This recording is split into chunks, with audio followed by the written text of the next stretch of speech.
Ladies and gentlemen, my name is TotalBiscuit. I'm bringing you a video right here of the most popular custom map currently available on the EU version of Battle.net. This is called Star Battle. It's a 6 versus 6 space battle game whereby you attempt to destroy all of the other ships on the other team and or the command center of your opponent.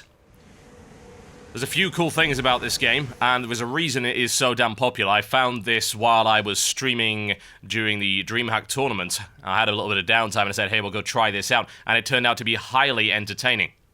I'd like to show you a game of this, and of course you can play this for free if you happen to have Starcraft 2, and like I said before, I would highly recommend you do so.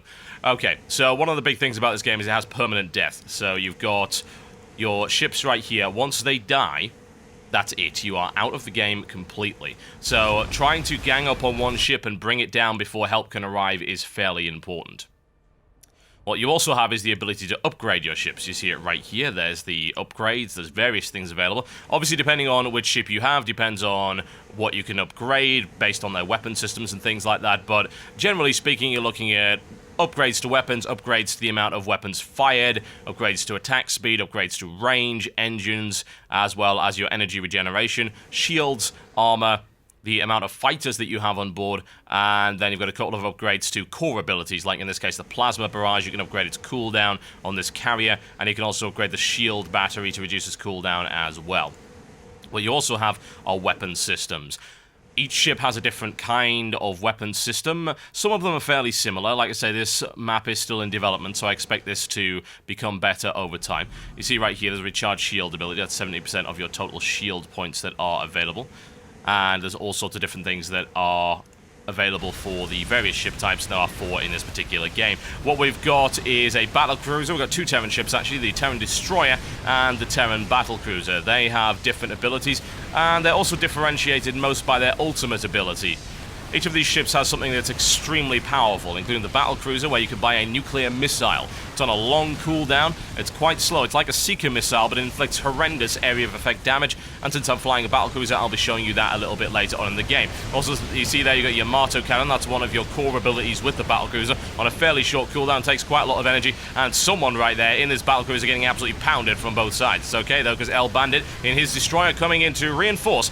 But I was smart enough to buy myself an engine upgrade, as you can see there, so I can easily get away from any of these guys. This is something I would recommend at the start of the game, is purchase at least one engine upgrade. Hiroto got one there, I got one, which of course allows us to get away and puts us at little risk of actually being locked down and ganked. There are, as far as I'm aware, no abilities which will slow you down in this game, although there are various abilities that will take energy, shields, and all manner of different things. So, engine is good, but bear in mind, engine is also quite expensive. You can see there, I've got one engine upgrade. It was a very basic 25 mineral, but it doubles, I believe, every time you go through. So, once you get towards endgame, you're paying 400 to 800 for engine upgrades. It's very, very pricey, and of course, because it's a very powerful thing to do.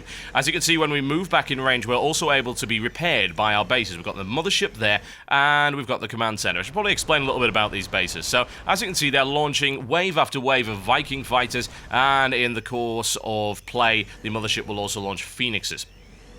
These fighters serve as your primary source of income. They're kind of like creeps in Dota, League of Legends, or Heroes of New Earth. What you can do is you can kill them for cash, and indeed that is going to be the way that you make money, aside from a very small amount of income that you will get otherwise. You do need to farm these quite a lot, and each ship does have something they can farm with. Usually short-range laser cannons. You can also use those against enemy ships if you get close enough. The most interesting actually is the Leviathan, who, as you can see there, actually has tentacles, and the tentacles will absolutely tear through fighters. They're really good in close-range combat as well, so you can go in very, very close for that. Once you get money from that, you can return to your mothership to buy upgrades. There is something I would highly recommend everyone gets, which is this. And you see the evolution on the Leviathan right here, Warp Jump. It's cheap, it's cheerful, and it is basically a Hearthstone or a town portal. It allows you to jump back to your mothership, or indeed jump to any armored unit on the battlefield that's friendly, i.e. the ship, so you can jump right back into combat. It does have a fairly long cooldown on it, although if you happen to be the Protoss, there is an upgrade you can buy that removes the cooldown entirely. So you can warp in and warp out at your leisure. You see right there, there's the warp jump. I purchased that quite early on. I didn't bother with it initially because I did have a speed upgrade, so I wasn't worrying too much. Aside from that, upgrades-wise, I've been picking an awful lot of upgrades for my long-bolt missile launchers, which are my big anti-ship missiles. They're used against capital ships only. I've upgraded the range of them, and I've upgraded the amount of shots I can fire and the damage they'll do, and I'll keep doing that throughout the game. I'd say it is a 6 versus 6, so it does get kind of hectic, and it is a little tricky to determine who's on who. Sadly, there is not a spectator mode which allows you to go team on team, but that, of course, is the nature of these particular custom maps. Let's go and focus in on my ship right here so I can give you a bit of a better view. I'm going to track that one as we move along, taking some broadsides there from L Bandit PL, and just backing off, but I'm able to unleash quite a hellstorm when it comes to my missiles. Math has a lot of firepower in his destroyer as well, and the ultimate ability of the destroyer is a siege mode. I'm actually getting caught out here, which is not too good. Want to watch out for that. I've got 2 carriers laying into me right here, but it doesn't look like they've bothered to upgrade their weapon systems all that much. The carrier's got massive amounts of firepower in his particle disruptors, actually. Now, the particle disruptors are his short-range weapons, and he's got anti-matter missiles as well. Whereas Whelp has come in to reinforce me. He's upgraded his tentacles, and the Leviathan is a close-range brawler. It's very, very good at that. It gets in really close, and it smashes through shields with those tentacles. You might notice the Leviathan doesn't have shields, but it's compensated by 2 things: higher hit points than the other ships available in this game, as well as an enhanced regeneration ability that you can get. You can also get an ability which will greatly reduce your regeneration, indeed increase it, and it is absolutely fantastic. Leviathan is a great fun ship to do. There's a lot of things you can do. In this case, he's picked up the ability called Frenzy, which is quite expensive, but it gives you an extra damage boost as well as movement speed and attack speed. So it's a dual purpose kind of thing. You can get away, and you can also use it to harass or indeed chase something down. We've got a lot of forces moving in right here. 5 guys coming in from the side. Coming with the flank, you'll notice that we had a rage group. We actually had 2, I think. Angry Thing and Bobby. But you can control the ships afterwards. Admittedly, it makes micromanaging them a little bit tough. Managed to rip through the shields of Pale Man right there, and Vedicek's taking a pounding. They're trying to pound their way through our warp prism, and if they manage to do that, kind of like the towers in Dota, they get a benefit. In this case, the fighters on their side will be upgraded, and that doesn't sound too great, but 1 and 1 on those fighters, considering there are hundreds on the battlefield at any moment, can make a huge difference. And indeed, bringing down both warp prisms or science vessels, if you so desire, on either side will make you almost certain to win the game. However, they are tough. They fire very, very big blasts. They can take out fighters easily, and they can plow their way through enemy shields. We've got a good broadside going on right here. Vedicek and myself are laying into L Bandit, but there's not an awful lot happening to him. His shields are pretty damn strong. He hasn't upgraded them yet, but we've sliced through that, and we're looking to try and push on, but he's got reinforcements there from Waterborne, and L Bandit's going to have to pull back sooner rather than later. Vedicek taking a bit of a hammering as well. You notice there we've got Angry Thing, who is attempting to harass Matt, but he's not having it. Look at the upgrades there. Matt's going very tanky with his build. He's got a Terran Plasma Shields up to level 4, so that's a lot more regeneration there. And Hung as well, taking firepower from either side. Full broadsides from Waterborne's Destroyer, as well as Matt. And, oh god, Hung is looking like he's going to be in a lot of trouble if he doesn't do anything about this. But you notice he's gone for a close-range brawler build as well. He uses the feedback ability to pound his way through the energy of that, and we're going to try and back him off. I just ate myself a Yamato cannon, which was not too good at all. I have a nuclear missile now, as you might have noticed. Now, the problem is I actually screw up this nuclear missile. Nuclear missiles are like Seeker missiles. They've got a very, very limited amount of fuel. They can only fire for 15 seconds, and if they don't hit something in that time, then they're gone. I missed an opportunity there, but we'll see. It's on a 3-minute cooldown, so we'll see what we can do from there. I'm taking an absolute battering right here. Now, what you have to watch out for in this game is, well, if you get into red health, you will become heavily damaged. There you go. Heavily damaged. Ship is heavily damaged and will lose life until repaired. And here's the problem: you can't warp while you're heavily damaged, because any damage will interrupt your warp. So that constant damage is going to stop me from doing that, so I'm kind of limping back to base right here.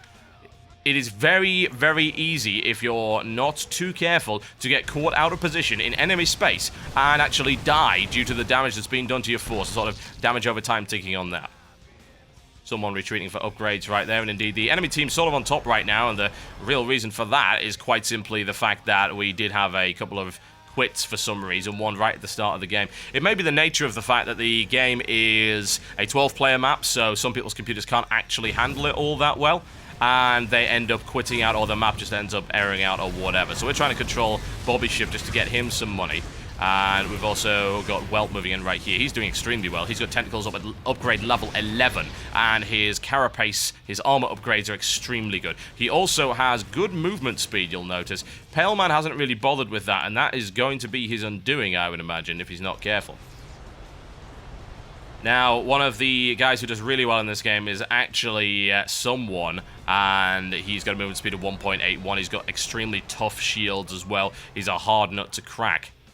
Matt looking for a little bit more damage with his backlash missiles. He's got extra range, and he also has extra damage on that as well. Not really bothering with his laser batteries. Obviously, he gets a range upgrade from buying that, because that works for everything. You see Welt going in there with the Frenzy. Tries to do a lot of damage to Matt. We're trying to just direct as much firepower on him as possible. My nuclear missile is almost ready, and this could get very, very dicey for them. Matt taking an absolute pounding from all sides. Feedback drains his energy. Unfortunately, we're 3 versus 4 right now. Matt trying to retreat. I'm going to go for it. And very close right here. I don't have the energy to launch the nuclear missile, unfortunately, so I'm trying to get in close and do a little bit of brawling with these guys. Not a particularly good idea. You see there, we've got Waterborne with upgrades to his laser battery, so I don't want to be too close to that. I've got a few of my own. I fight best at range, though, as I've got those upgrades to my missile launchers, my longbolts, which are doing immense damage in waves. As you see, every time I launch a wave of longbolts, they tend to pound their way through the shields of the enemy. Hung having to retreat right here. I'm going to chase Vedacek off and try and take some of the damage coming in from there. Hiroto with his strike cannons, unfortunately, doesn't really get anything with it. Strike cannons in this primarily used, indeed, with the bombardment there. He was using bombardment to try and take out some enemy fighters. And you might think that's probably not the best of ideas, but it is. I mean, especially with carriers. Carrier interceptors are very, very dangerous. Pale Man taking an absolute pounding right here. I'm going to turn around, and indeed, we did get a missile launch earlier. Unfortunately, it didn't really do anything. I do get a great missile launch at some point during this game, and I'll happily show you that. Pale Man's going to die from dots right here. You can see he's bleeding badly. 30 HP. There's no way he's getting back to base in time. If he gets back to base in time, of course, he should survive that. And Pale Man is going to be out of the game. So very close. And Pale Man detonates. We take a blood right there. Bobby's going to get pounded to hell, though. Waterborne taking massive damage. Bobby's just in the middle there, sort of a sacrificial lamb more so than anything else. And of course, we're also getting hit by the science vessel, which is not helping in any way, shape, or form. 35 seconds left on my nuclear missile. Someone goes in with the Yamato cannon and nails Hiroto down, and he's gone. Hiroto needed more engine speed right there. Someone had a good choice in the engine speed. It was very, very, very good indeed. He was able to chase down Hiroto. Hiroto's escape didn't work out for him. I'm taking a bit of a pounding as well. And Hiroto's now actually controlling one of the other Leviathans. But because of that, he takes another Yamato cannon shot. No upgrades on the speed right there. Massive, massive numbers of backlash missiles hitting it. And honestly, he's probably going to die to those fighters right there. Oh, he's so very close. He's on 1,000. He might get it. You never know. He might get back in time. I'm sort of limping back to base right here. Oh, Yamato cannon from the rear. It's not going to happen. The enemy team in a commanding position. Not that we can really do all that much. I'm going to warp out. I'm going to try and warp back into the fight. Someone's trying to flank around. Let's see where I am right now. Also, it's fairly tricky to track all of this, as you might imagine. I'm actually under the mothership. Right. I did wonder. God, there's so much going on in this game. It's really a lot of fun to play, and hopefully a lot of fun to watch as well. I don't know, I'm a Star Trek nerd, so watching space battles for me is killer. I love the way they've also made everything to scale as well. I mean, Phoenixes in the game are about 1/3 of the size of carriers, which seems ridiculous. In this game, of course, they are tiny, and you just see some great space battles going on. Absolutely wonderful design for a game. Well, moving in once again, he is the brawler. Look at that, 16 upgrades to his tentacles. And there's the Fury. He activates that Fury. He can also do Corruption, which increases damage taken by 20%. He's nailed down on Bandito. Look at how much he's slicing through those shields. I'm coming in right now. Oh, that was a vortex, ladies and gentlemen, used there by Hung. And it does what you might expect. He sucked himself in, though. He's back in the vortex. I'm brawling with someone, which is never a good idea. That guy is tough, no doubt about that. And they come out of the vortex right now, looking for a good nuclear missile possibility. If I can get the energy, this could be potentially devastating. Matt is taking a pounding, but I don't want to be too close to him. You look, he's got a lot of laser battery upgrades. I don't want to be anywhere near that. Pounding hung into the ground. He's going to take strike cannon if he's not careful. I also have a defensive matrix that I can use to put up an emergency shield. I'm not taking too much of a pounding right there, though. Nuclear missile. We're looking for a nuclear missile. Are we going to get it? He's trying to escape right now. Got a missile, this guy. Do I have the speed for it? I'm looking for it. I'm definitely looking for it. Nuclear launch detected, ladies and gentlemen. I've locked it on Matt this time around. He's turned around. Look at this. Look at it. Are we going to get the double kill? Oh, yeah, that's what I'm talking about. Drive-by nuking. Oh, yeah. He's... he is regretting turning around on that one. Nuclear missile, incredibly dangerous, but it's so very, very slow. You've got to make sure you have the momentum. Generally speaking, what you want to do is fire it ahead of them, not while you're chasing them. If they are too fast, they'll just be able to run away from it. And indeed, you're going to see that I've managed to dodge several of them simply by having 1.61 movement speed. So as long as you power away from those nuclear missiles, you should be all right. If you're not paying attention, though, you can be caught out. If you have a look at the scoreboard on the side right there, kills-wise, Whelp is doing extremely well. That is to be expected. I mean, with all those technical upgrades, that also makes him an extremely potent anti-fighter weapon. He's able to chew through fighters very fast, which means he's able to get his upgrades faster than anybody else. Obviously, once you're dead, it's not surprising to see people leave the game. I wouldn't really blame them for that. Taking a pounding from Vedicek right there. Vedicek has 17 upgrades to his plasma batteries. I don't want to go anywhere near that.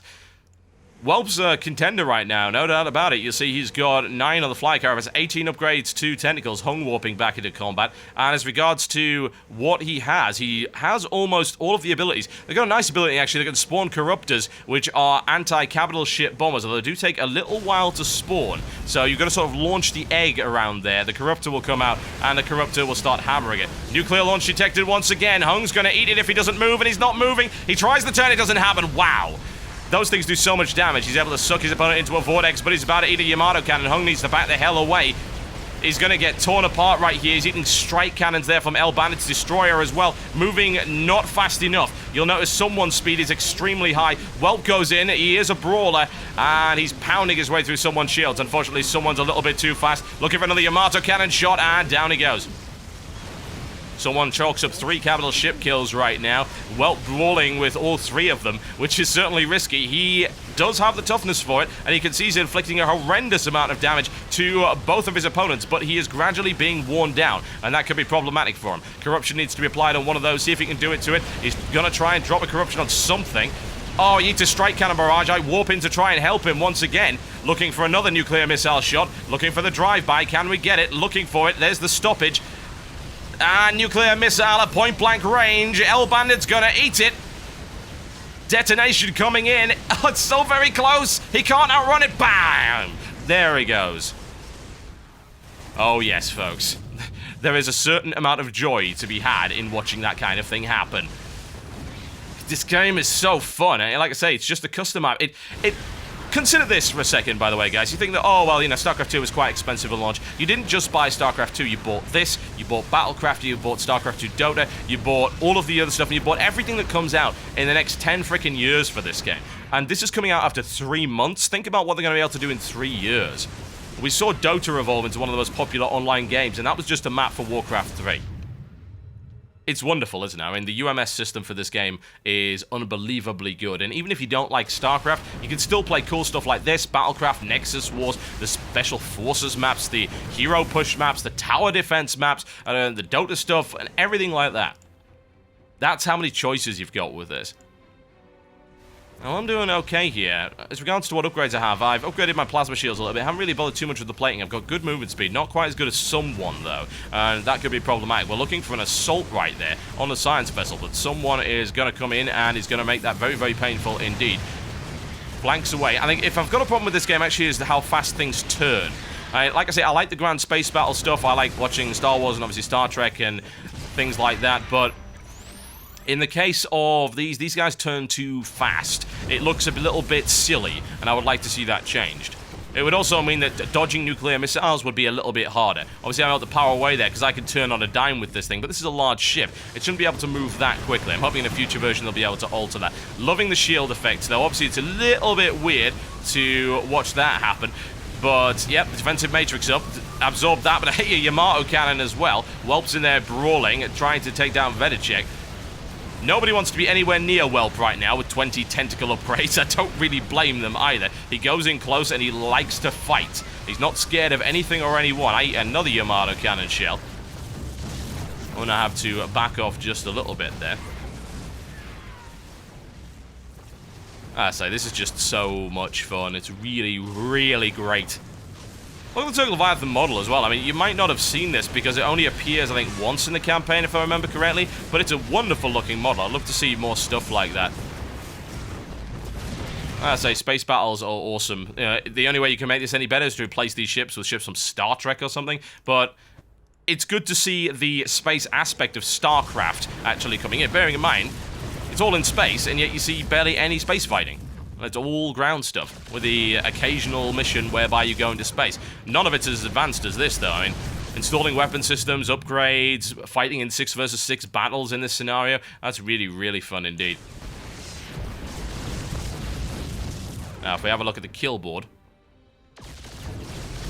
you can see right there, someone and Vedicek versus myself and Whelp. I'm going to go and follow Whelp for a little bit, I think. I'm warping in to try and help him. He's taking a pounding, unfortunately. He's being caught by Vedicek, and I'm trying to warp in here. This is the weird...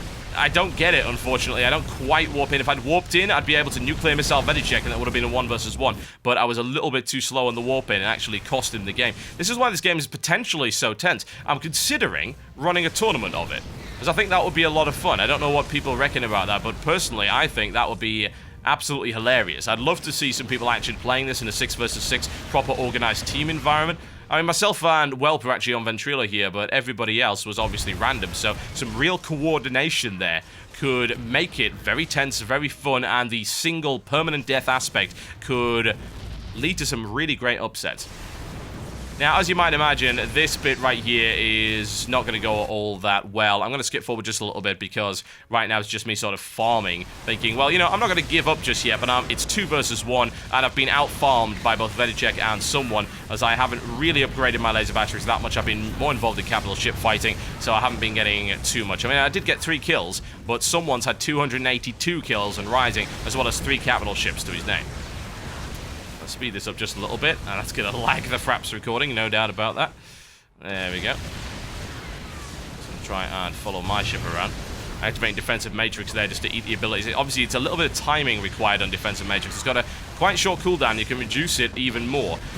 I've got a lot of reactor upgrades, so I'm able to regenerate energy very quickly, and I've got a good initial reserve. I'm moving to try and take on someone, but that's not going to work out for me. Nuclear launch right there. He's locked onto me with the nuclear missile. I'm going to have that, though. You can also use the nuclear missile, of course, as a deterrent to try and herd your opponents into the places that you want to go. A Yamato cannon. Like I say, you can try and trap people with it. There's a lot of options for high-end tactical play in this particular game, and I'd actually like to see that happen.